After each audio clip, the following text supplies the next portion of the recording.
Forex ટ્રેડિંગમાં invest કરવાથી વધારો નફો મળશે એમ જણાવી ફરિયાદીથી 56,92,000 રૂપિયાની છેતરપિંડી કરનાર જે આરોપી છે એમની ધરપકડ સાયબર સેલ દ્વારા વડોદરા ખાતેથી કરવામાં આવ્યું છે. એમાં ખરેખર જે ફરિયાદી છે એમનો એક ઓળખીતા વ્યક્તિ હતું વડોદરાવાળો. તો એમની મારફતે એમને ખબર પડી કે આમાં અગર આપણે ઇન્વેસ્ટ કરીએ તો વધારે રિટર્ન મળશે, 6% દર મહિનાનું રિટર્ન એમને મળશે.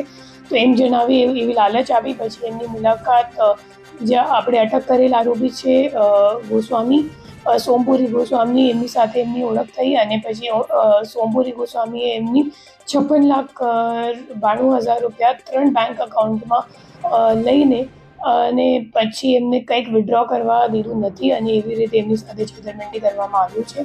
હવે તપાસ દરમિયાન એ બહાર આવ્યું છે કે જે 3 અકાઉન્ટ છે એ 3 અકાઉન્ટમાં 50 જેટલા NCCRB કમ્પ્લેન્ટ અને 10 કરોડ 2 લાખ રૂપિયાની ટોટલ ફ્રોડ અમાઉન્ટની હકીકત સામે આવ્યું છે.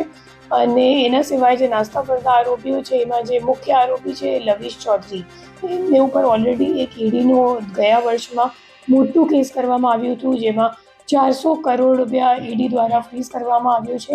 એમાં આપણી જે ફરિયાદી છે એમના પણ અકાઉન્ટ એમાં સંડોવાયેલ છે અને આપણી સુરત સાયબર સેલ દ્વારા ઈડી સાથે સંકલનમાં રહીને જે વિક્ટિમ છે એમને એમનો રૂપિયો પરત મળી જાય એવી આપણી પ્રયત્નો ચાલુ છે.